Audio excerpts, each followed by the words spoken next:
नमस्कार, मैं हूं मीनाक्षी गुप्ता और आप देख रहे हैं नेक्स्ट 9 लाइव और स्वागत है आपका हमारे इस खास कार्यक्रम में। महाराष्ट्र की राजनीति में पिछले 2 महीने में एक के बाद एक 3 भूचाल आ गए।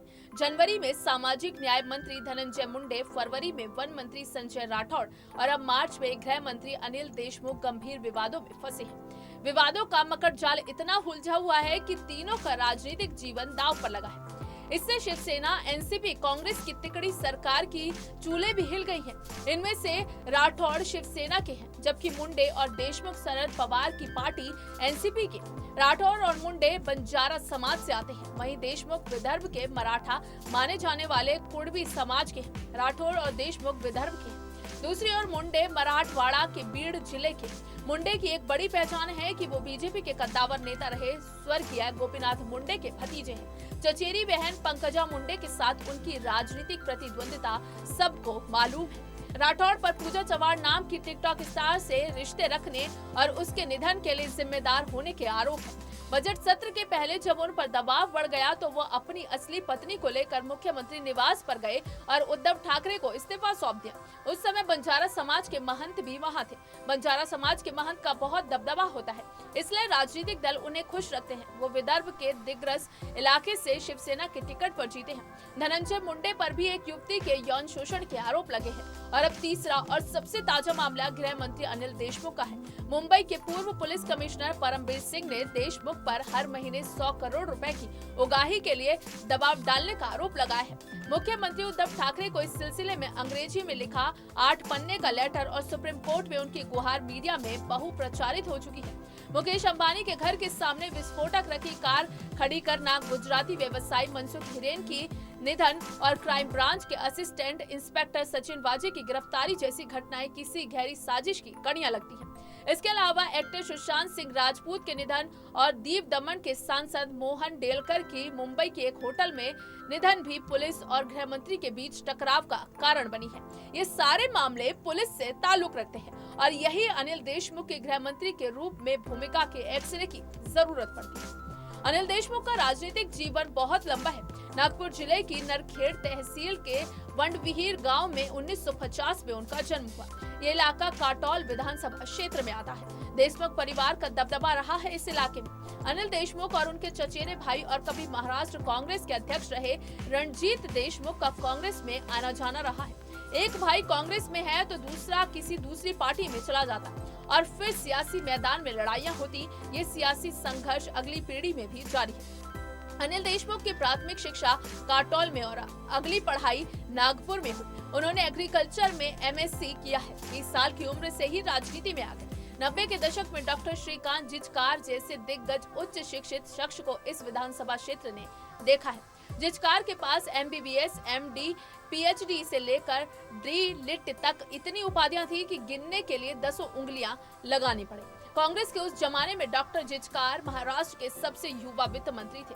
जीरो बजट की अवधारणा उन्हीं की देन है। ऐसे ही लोगों के बीच अनिल देशमुख ने राजनीति की तालीम पाई। 1992 में वो पहली बार चुनावी अखाड़े में उतरे और जलाल खेड़ा निर्वाचन क्षेत्र से नागपुर जिला परिषद के सदस्य बने। इसी दौरान नरखेड़ पंचायत समिति के सभापति और जुलाई 1992 में नागपुर जिला परिषद के अध्यक्ष बने। इस तरह नागपुर के राजनीतिक महकमे में उनकी पहचान बन गई।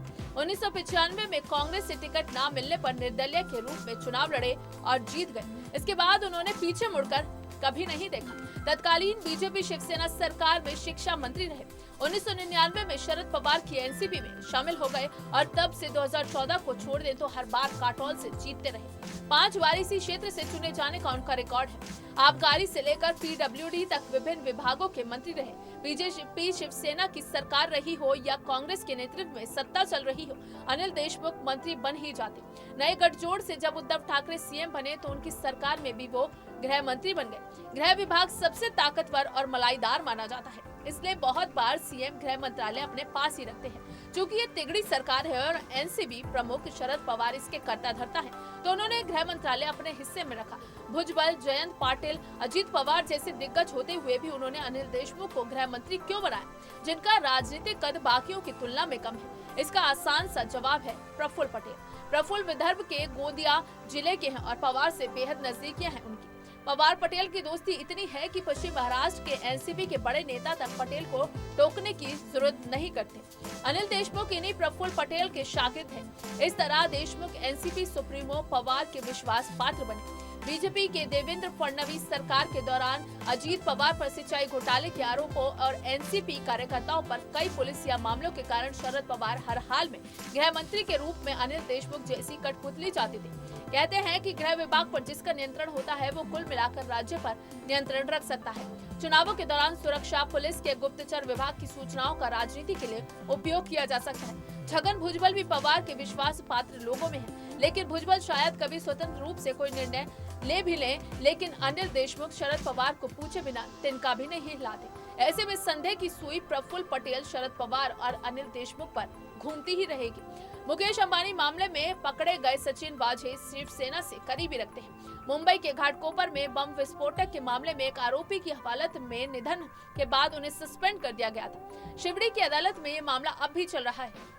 पिछले 16 वर्षों से सस्पेंड रहे वाजे को किसने फिर काम पर लिया, ये मुख्यमंत्री ठाकरे और गृह मंत्री अनिल देशमुख और परमवीर सिंह के बीच झगड़े का मुद्दा है। नेता पुलिस कमिश्नर पर ठीकरा फोड़ रहे हैं, जबकि मंत्रियों के निर्देश के बिना अधिकारी कुछ नहीं कर सकते। ये सब जानते हैं। प्रशासनिक आदेश भले अधिकारी दें, लेकिन निर्देश मंत्रियों के ही होते हैं। वैसे भी वाजे जैसे अदने से पुलिस कर्मचारी से गृह मंत्री का अकेले में मिलना संदेह तो पैदा करेगा ही। वहीं आपको हम ये भी बता दें कि अनिल देशमुख ने हाल ही में अपने गृह राज्य मंत्री के पद से इस्तीफा दे दिया है, जिसको लेकर कहा जा रहा है कि अब सीबीआई अनिल देशमुख की जांच करेगी। फिलहाल के लिए बस इतना ही। बाकी देश और दुनिया से जुड़ी ताजा तमाम अपडेट्स के लिए आप जुड़े रहिए नेक्स्ट 9 लाइव के साथ। और अगर आपको हमारी वीडियो पसंद आया है तो इसे लाइक, शेयर एंड कमेंट जरूर करें। साथ ही साथ हमारे चैनल नेक्स्ट 9 लाइव को भी जरूर सब्सक्राइब करें।